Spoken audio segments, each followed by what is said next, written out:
Bonjour et merci d'être avec nous pour Dimanche en politique. C'est parti cette fois, cap sur la primaire citoyenne. C'est comme ça qu'a été baptisée la compétition organisée par le Parti socialiste pour janvier prochain. La campagne va être courte mais intense. Il y aura 7 candidats. La plupart sont d'anciens ministres de François Hollande qui vont donc devoir faire entendre leurs différences. Benoît Hamon défend une ligne bien ancrée à gauche. Sera-t-il la surprise de 2017 face à Manuel Valls, Arnaud Montebourg ou Vincent Peillot entre autres? Benoît Hamon est notre invité ce midi. Bonjour et merci d'être avec nous. Bonjour. 7 candidats donc et une seule femme, Sylvia Pinel, qui n'est même pas du Parti socialiste. C'est pas un peu dommage? Sans doute, mais ça illustre que la société française reste toujours plus simple pour les hommes. Toujours plus simple et plus naturel pour les hommes d'être candidats. Et sans doute pas aussi simple que cela pour les femmes, puisqu'il y en a beaucoup de grande qualité, mais qu'on a toujours sur la ligne de départ beaucoup plus d'hommes que de femmes. Oui, mais est-ce que c'est pas dommage de la part du PS qui a inventé la loi sur la parité homme-femme en politique quand même? Mais c'est difficile d'obliger les gens à être candidats.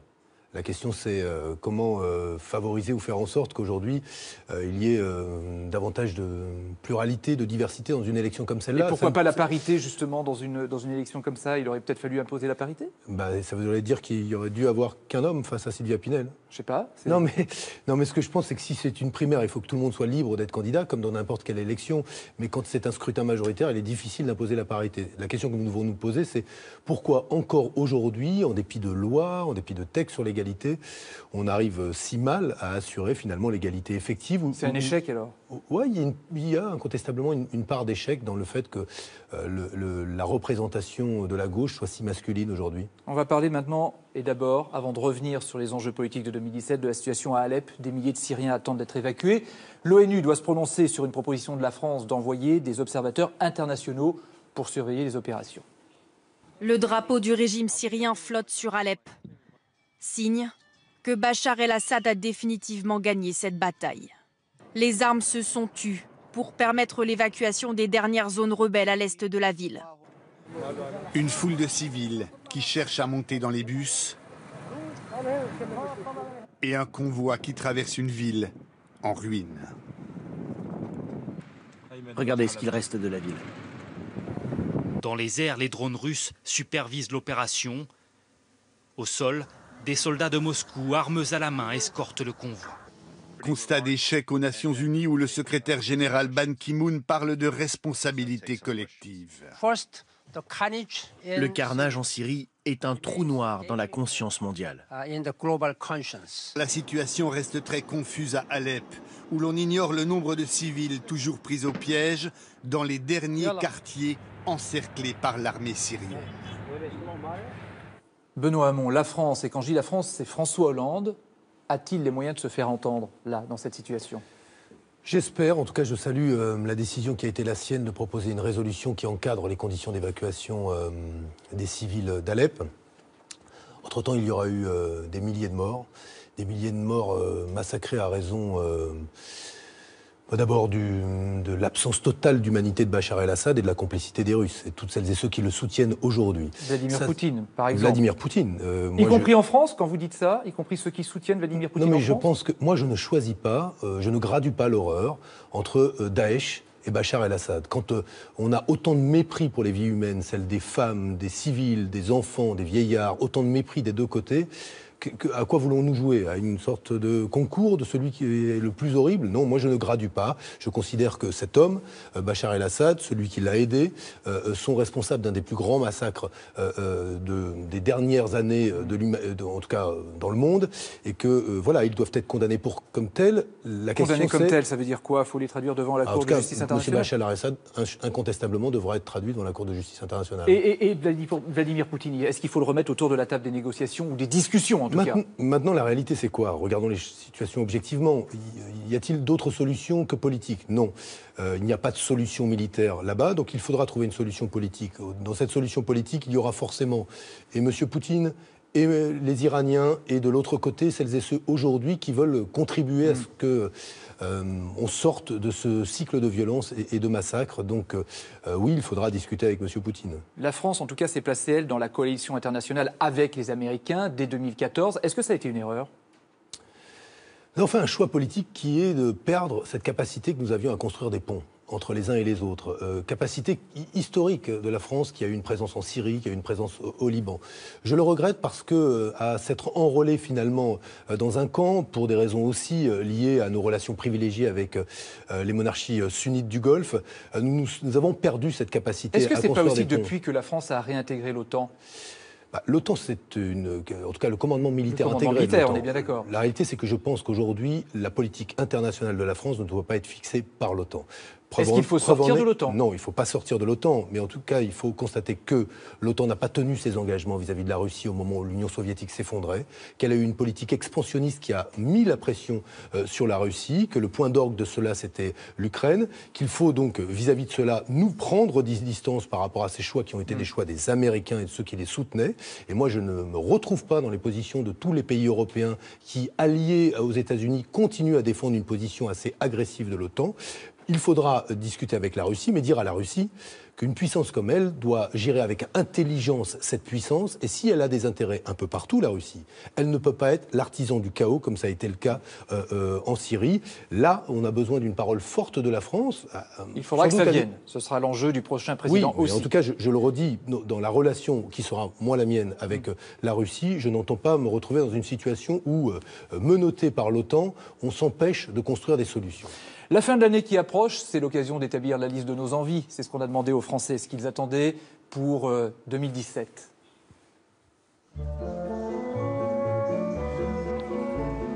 Beau cadeau, ça serait que le futur président soit quelqu'un qui respecte les élans de solidarité, qui respecte aussi le travail. Penser la politique de façon plus libérée et moins dogmatique en fait. Je sais pas, un revenu de base, ce serait sympa je pense. Moi j'aimerais qu'on revienne à la France un peu plus traditionnelle, qu'on reste comme on est. On en a besoin de toute façon pour les petits gens. La mondialisation n'est pas forcément bonne. La retraite à 60 ans, c'est pas possible. Il faut qu'on aille tous ensemble jusqu'à 70 pour conserver notre système de retraite par répartition. Les bonnes résolutions pour les jeunes et la politique seraient peut-être de trouver plus d'arguments pour les inciter à voter. Que les Français apprennent à trier leurs ordures. Développer plus les énergies renouvelables. Le cadeau empoisonné serait qu'on n'ait que de la droite à choisir. Revivre 2002 par exemple. Le cadeau empoisonné que je crains le plus, ce serait les suppressions d'emplois qui démoralisent les jeunes. Devoir partir à l'étranger parce qu'on n'apprécie pas le résultat des élections. J'ai beaucoup de craintes pour la sécurité, mais pas dans le sens où on risque d'en moins en avoir, mais plus dans le sens où ce que risque de faire le gouvernement. Je pense pas qu'il y aura sapin de Noël pour le PS l'année prochaine. Dommage.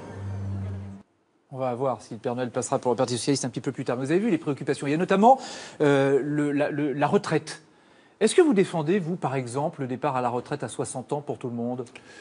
Non, mais je pense qu'il faut qu'on anticipe ce qui arrive. La retraite, on la finance par le travail.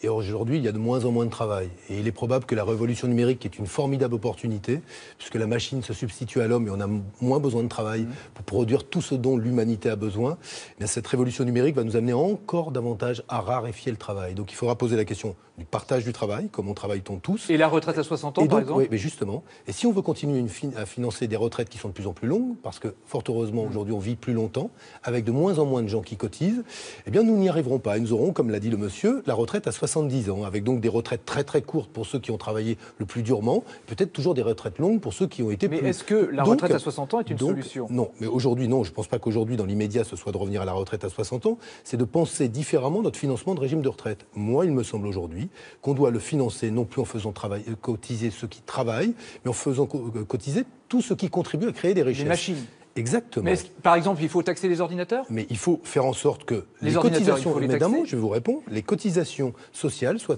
assises sur la valeur ajoutée, c'est-à-dire la richesse créée d'une entreprise et pas simplement le nombre de salariés. Vous pouvez avoir une entreprise qui fait 1 million de chiffre d'affaires avec 100 salariés, une autre qui fait 1 million de chiffre d'affaires avec 10 salariés, il y en a une qui paye 10 fois moins de cotisations que l'autre. Et moi, je considère qu'on doit cotiser en fonction de la richesse créée. Et ainsi, oui, les machines contribueront à cotiser pour la retraite des hommes. Vous ne faites pas de la politique pour faire le bonheur des machines ou des robots. Non, mais des gens. Le but, peut-être. Non, mais d'accord. Mais la retraite à 60 ans, vous dites non, parce que c'est ce que disent certains quand même. Mais aujourd'hui... C'est irréalisable. Non, mais je pense qu'aujourd'hui, la question qui nous est posée, c'est comment on pense nos systèmes de retraite et notre protection sociale en fonction du monde tel qu'il est. Et le monde tel qu'il est, il doit nous amener à, justement, imaginer des formes de financement. Il ne permet pas la retraite à 60 ans, c'est Non, mais on va à la retraite à 70 ans. Ce que je veux simplement vous dire, c'est qu'on y va tout droit. Et aujourd'hui, parce qu'on n'anticipe pas des phénomènes qui sont pourtant là, c'est assez frappant de voir comment la classe politique est arrimée à des schémas, ou même les élites françaises à des schémas qui sont ceux du siècle passé. Regardons les évolutions, pensons les transitions. Justement, parmi les évolutions, vous proposez un revenu universel de base pour tout le monde, qui pourrait être de 800 ou 2000 euros, c'est selon l'évolution, c'est ce que vous avez dit. C'est une idée qui a été plutôt reprise comme revenu de base, par exemple, on a entendu ça. Mais pour vous, c'est quoi ce revenu universel? C'est un revenu qui remplace les minima sociaux ou qui agrège les minima sociaux? Alors c'est en plusieurs étapes. Le revenu universel, tel qu'il est imaginé, s'il est universel, il est distribué donc à tous les Français et il complète les revenus que l'on a déjà. Il viendra en plus d'une retraite, en plus d'un salaire. Quel que soit le niveau de salaire ou de revenu. Ça, c'est une fois qu'on a passé toutes les étapes. C'est-à-dire pas tout de suite. C'est pas par décret, du jour au lendemain, qu'on prend une mesure comme celle-là. C'est-à-dire même Madame Bettencourt, pour reprendre quelqu'un qui donnait un exemple ici, il y aurait droit. Mais elle paiera des impôts de manière à payer beaucoup de revenus universels à d'autres Français. Mais elle aurait droit à ce revenu universel. Oui, le principe, c'est que tout le monde, comme Madame Bettencourt se fait rembourser sa grippe de la même manière que vous, et que qui que ce soit. Il y a des allocations qui sont universelles. Ce que moi je propose, c'est que la première étape, aujourd'hui, les minima sociaux, ce sont quoi? Principalement le RSA. Le RSA, il est de 535 euros. En première étape, je propose qu'il soit revalorisé de 10%, qu'il monte à 600 euros, qu'il soit distribué automatiquement. Il ne l'est pas. Pour en bénéficier aujourd'hui, il faut le demander. Et ainsi, un tiers de ceux qui ont droit ne l'ont pas parce qu'ils ne le demandent pas. Première mesure. Et la seconde mesure immédiate qui sera, que je proposerai au budget de l'année 2017 pour être appliquée ensuite, c'est que ce RSA soit attribué à tous les jeunes, quelle que soit leur situation, apprentis, étudiants, salariés, comme un moyen justement d'être beaucoup plus autonome par rapport au travail. 600 euros en plus, coût de la mesure 19 milliards d'euros, pour faciliter l'insertion sociale et professionnelle des jeunes. Nous sommes le pays qui fait le plus de mal aux jeunes au moment de leur insertion. Justement. Dans tous les autres pays, il y a des dispositifs. En France, ils ne peuvent pas toucher le chômage parce qu'ils n'ont pas travaillé avant. Ils n'ont pas le droit aux minima sociaux. Il me semble que l'attitude qui est celle de notre nation à l'égard de sa jeunesse ne parie pas sur l'intelligence, la créativité, la capacité à construire des solidarités de cette jeunesse. Donc, première étape, le revenu universel pour les 18-25. Et après, on négocie les modalités, vous l'avez dit. Un monde qui change, vous l'avez dit, on va parler maintenant des VTC, ces fameuses, ces chauffeurs qui travaillent pour Uber notamment et qui sont au cœur de l'actualité. Esclavagiste Uber! Mégaphone en main et malgré le déploiement policier, les chauffeurs tentent de bloquer la circulation. Depuis 2 jours, les chauffeurs VTC manifestent violemment. Les chauffeurs réclament d'être mieux payés par la plateforme Uber, car l'entreprise américaine a baissé ses tarifs. À l'intérieur de sa berline, ce chauffeur nous montre son chiffre d'affaires de la veille. Ça, si je calcule, il me reste peut-être 45 euros. Donc c'est-à-dire 15 heures de travail pour 45 euros gagnés. Voilà. Quand ils savent qu'ils ont des jeunes piégés avec des crédits ou des leasings sur plusieurs années, ils savent qu'ils ont un monopole et une domination sur ces jeunes-là. Les VTC demandent à être reçus chez le ministre des Transports avec la plateforme Uber pour négocier ces tarifs. Et une réunion est prévue demain, Benoît Hamon. Vous soutenez à 100% ces chauffeurs Uber? À 100%. La plateforme Uber les avait utilisés et instrumentalisés pour défendre les VTC face aux taxis. Et on voyait des chauffeurs d'Uber qui manifestaient pour défendre leur travail. La réalité, c'est qu'ils ne sont pas salariés. Et ils savent quoi? Que dans les mains d'Uber, ils ne sont rien. Ils n'ont ni protection sociale, ni retraite liée à ce travail-là. Uber change ses tarifs comme elle veut. Ce type de plateforme, aujourd'hui, est en train de démolir le travail. Faut-il les interdire? Je pense en tout cas qu'il faut requalifier leur travail en contrat de travail. Comme ça s'est fait aux États-Unis, c'est-à-dire que celles et ceux qui travaillent aujourd'hui, qui ont une activité, se voient cotiser comme tout le monde. Des salariés normaux. Oui, et que Uber paye ses impôts. Mais pourquoi ça se fait aux États-unis et pas en France? Mais d'abord, on n'est pas les États-Unis. Mais pourquoi ça se fait aux États-Unis et pas en France? Non, mais quoi? Qu'est-ce qui ne se fait pas aux États-Unis? Vous dites qu'ils soient requalifiés en salariés. Ce sont dans certains États américains qu'on a obtenu cela, mais ce n'est pas très homogène sur les États-Unis. États-Unis. Mais notamment en Californie. On y arrive. Moi, je souhaite qu'on avance dans ce sens-là. C'est-à-dire qu'on n'accepte pas aujourd'hui qu'à côté du travail salarié, qui est de plus en plus précaire, regardez le nombre de gens aujourd'hui qui souffrent au travail, même avec un contrat de travail. D'ailleurs, je salue le mouvement des infirmières de Pontoise qui ont fait un vrai mouvement pour dire intéressez-vous à nos conditions de travail, parce que derrière, ce sont les patients qui vont payer les conséquences du fait qu'on travaille mal à l'hôpital. Mais à côté du salariat, il y a aujourd'hui des formes de travail comme ce qu'on peut connaître chez Uber ou dans d'autres plateformes où on a besoin d'équiper en droits sociaux cela. Vous savez, mais est-ce que c'est à l'État de tout faire? Regardez, Emmanuel Macron, lui, il disait, quand il était ministre de l'économie, pour resituer, le gouvernement n'a pas à décider des évolutions de l'économie. Formidable. Et avec ça, on a quoi? On a des gens qui sont de plus en plus malheureux alors qu'ils travaillent, et pour autant des responsables des plateformes qui les emploient qui, eux, sont de plus en plus riches. Mais moi, je n'accepte pas une société dans laquelle on constate que les conditions de travail se dégradent, le revenu qu'on en tire de son travail se dégrade, les cotisations qui vous permettent d'être protégé contre la maladie ou pour la retraite se dégradent, et dire le gouvernement n'a pas à décider des évolutions de l'économie. Dont acte, Emmanuel Macron, il accepte la société telle qu'elle est, y compris ses évolutions négatives. C'est le monsieur Hubert de la politique, Emmanuel Macron ? Et manifestement, en tout cas, Hubert, lui, ça lui va bien, pas à moi. Benoît Hamon, vous avez fait tout votre parcours au Parti Socialiste, à la tête des Jeunes Socialistes, puis ministre, avant de démissionner en août 2014. Vous vous situez en tout cas clairement sur la file de gauche. On va en reparler avec David Revaud-Dallon, qui est journaliste au Journal du Dimanche. Journaliste politique et éditorialiste, bonjour David. Bonjour Francis, bonjour Benoît Hamon. Cette semaine, la campagne pour la primaire organisée par le Parti Socialiste s'est accélérée. On va y revenir en quelques temps forts. Il est le candidat surprise. Vincent Peillon veut défendre le bilan de François Hollande. La maire de la capitale, Anne Hidalgo, lui a apporté son soutien. Le Premier ministre s'est livré à une attaque en règle contre le programme de François Fillon. Et je vous le dis du fond du cœur et avec conviction, on peut réformer sans abîmer et on peut moderniser sans détruire. Hier, j'étais Premier ministre. Aujourd'hui, je suis candidat à la présidence de la République. Et donc, je porte mon projet. Attaqué par tous les candidats à la primaire, Manuel Valls dégaine par surprise la fin du 49-3. Cette proposition apparaît surtout comme un revirement. Les paroles ne peuvent pas être distinctes des actes. Sinon, il y a là une discordance incompréhensible pour les Français. Élu président de la République, une des premières mesures que je déciderai sera l'abrogation de la loi travail. Vous n'avez pas prévu d'écarter les bras ? Encore que la lumière ressemblerait parfois à une forme de... pourrait me donner une forme d'inspiration. Benoît Hamon, lui, est entouré d'un certain nombre d'élus, mais pas de poids lourds du PS pour l'instant. Pour la primaire citoyenne de la gauche, 22 et 29 janvier. Les militants socialistes sont déjà au travail. Objectif numéro 1 pour cette primaire, la mobilisation. Ça, c'est pas un programme, là. C'est un appel à voter. Il ne faut pas avoir peur de la primaire. Il ne faut pas avoir peur de la primaire. 7 candidats sur la ligne de départ à cette primaire de la gauche, 6 hommes et 1 femme, comme à la primaire de la droite, un ancien Premier ministre et 4 anciens ministres du quinquennat de François Hollande. C'est un enjeu principal, mobiliser l'électorat de la gauche.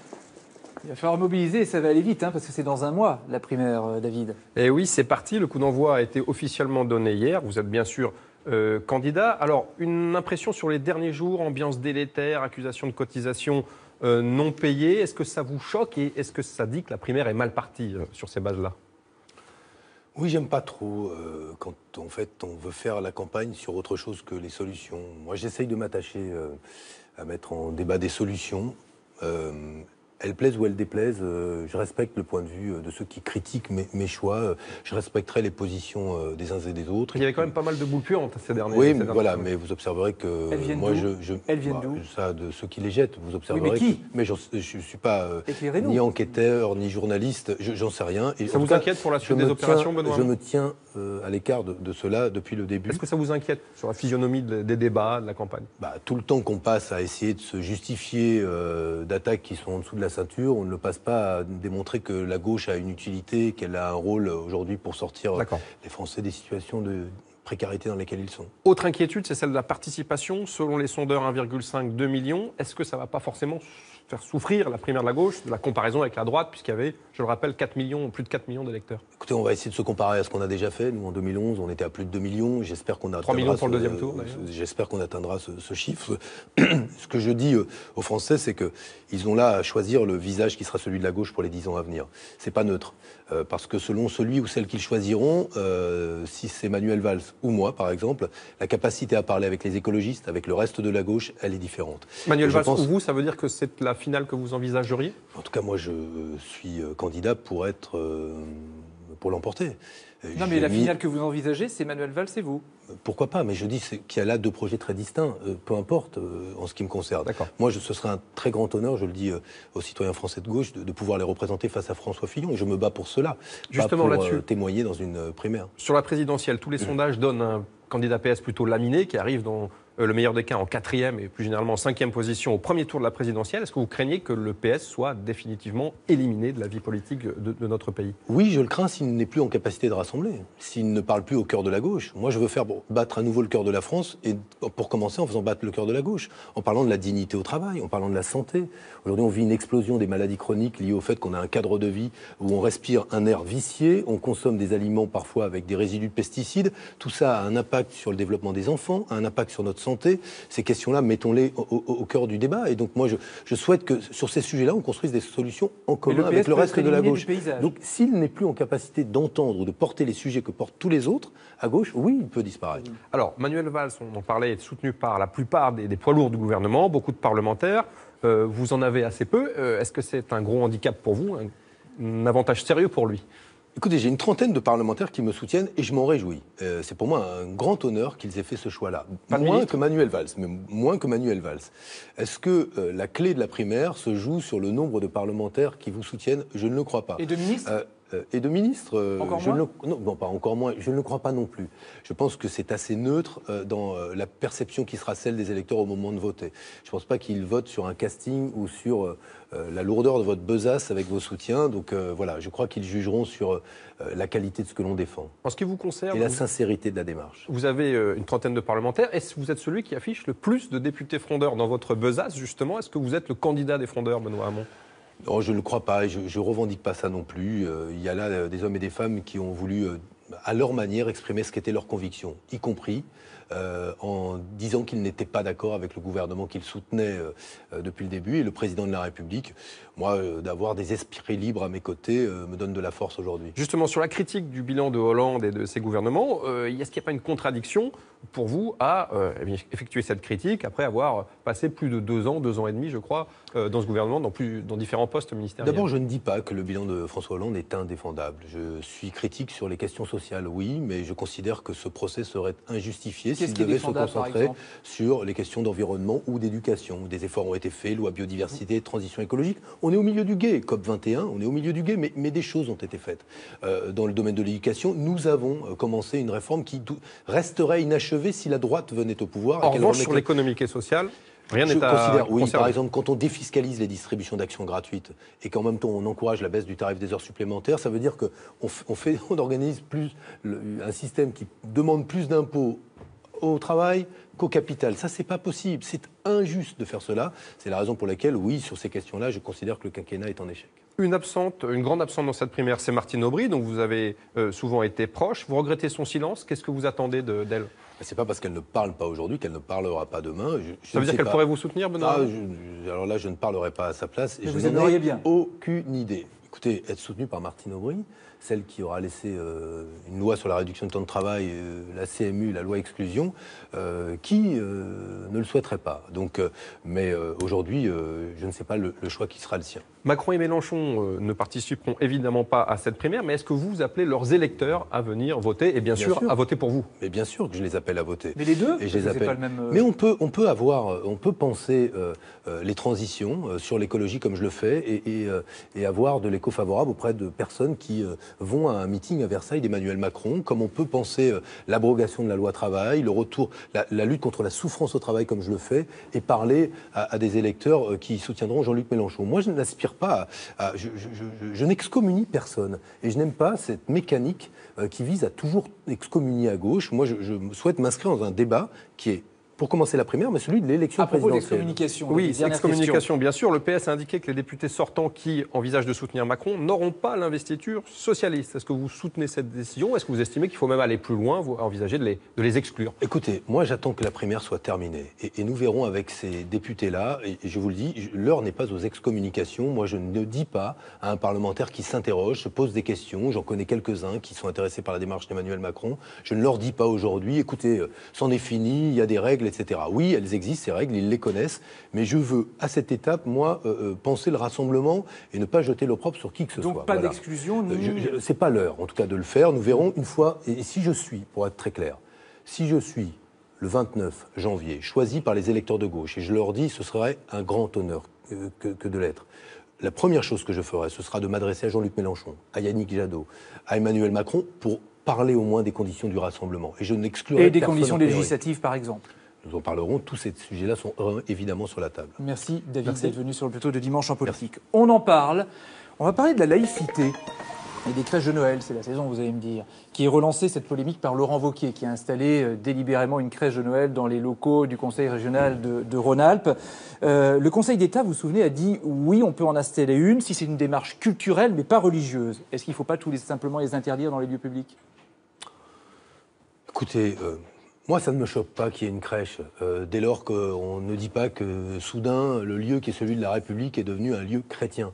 C'est Noël, tout le monde le fait, des Français qui sont chrétiens, des Français qui sont musulmans, des Français qui ne sont ni chrétiens ni musulmans, et qui aujourd'hui fêtent Noël. Donc, que ces symboles existent dans la République ou autour des lieux de la République, ça ne me choque pas. Ce qui me choque, c'est l'usage de l'instrumentalisation de la laïcité à tous égards. La laïcité, c'est un principe qui permet aux valeurs de la République de vivre. C'est un principe qui rappelle qu'on ne salarie aucun culte, qu'on ne reconnaît aucun culte, mais qu'on autorise la liberté de conscience, qu'on la garantit même, la liberté de croire et de ne pas croire.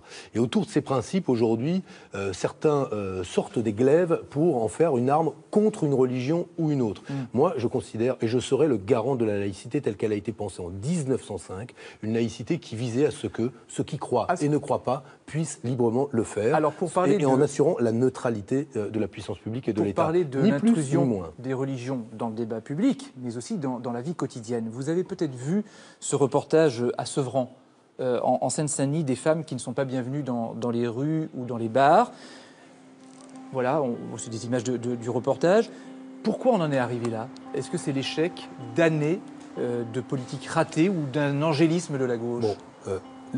Si on parle des cafés, il y a deux choses. Dans les cafés, historiquement, et dans les cafés ouvriers, il n'y avait pas de femmes, hein, historiquement. Là, en l'occurrence, on parle de café à Sevran parce qu'on estime ou on apprécie que l'espace public est confisqué aux femmes. Pourquoi? Parce qu'il serait à majorité musulmane. Mais d'abord, remettons des questions sociales avant de mettre des questions religieuses sur ces sujets-là. Ensuite, qu'il y ait aujourd'hui une pression faite sur certaines femmes par un certain nombre de fondamentalistes religieux. Ils existent, moi je ne l'ignore pas. Et la République, là, elle doit être forte. Mais elle doit être forte pas simplement dans le fait de punir, mais dans le fait de garantir à chacun la possibilité de s'épanouir et de vivre les valeurs. Mais ça n'est pas le cas. Oui, non, mais ça n'est pas le cas sans doute là, mais ça n'est pas le cas dans d'autres endroits et pour d'autres raisons. Le problème, c'est que quand vous faites en France plus souvent l'expérience de l'inégalité que de l'égalité, de la contrainte que de la fraternité, eh bien vous vous dites à un moment, même quand vous avez eu un parcours remarquable qui a respecté toutes les lois, vous vous dites, vivre ensemble en France, ça ne marche pas. Donc je choisis l'entre-soi. Eh bien moi, j'interroge aussi ce qu'est la responsabilité de la République dans le fait qu'il existe des ghettos sociaux qui sont devenus des ghettos où aujourd'hui l'espace public peut être ainsi confisqué. Mais arrêtons de mettre, je veux dire, de se créer des guerres tout le temps. Oui, il y a des problèmes, mais c'est pas en jetant l'opprobre systématiquement qu'on arrivera à les résoudre. On va sourire un peu, on vous a demandé un instantané comme tous les invités, vous avez 20 secondes ou 25 secondes pour en parler, vous nous avez envoyé ceci. Oui, alors je vais vous dire, je vous ai envoyé ceci, j'aurais pu vous parler de rugby, c'était un instantané plus léger, mais là il y a quelque chose de moins léger.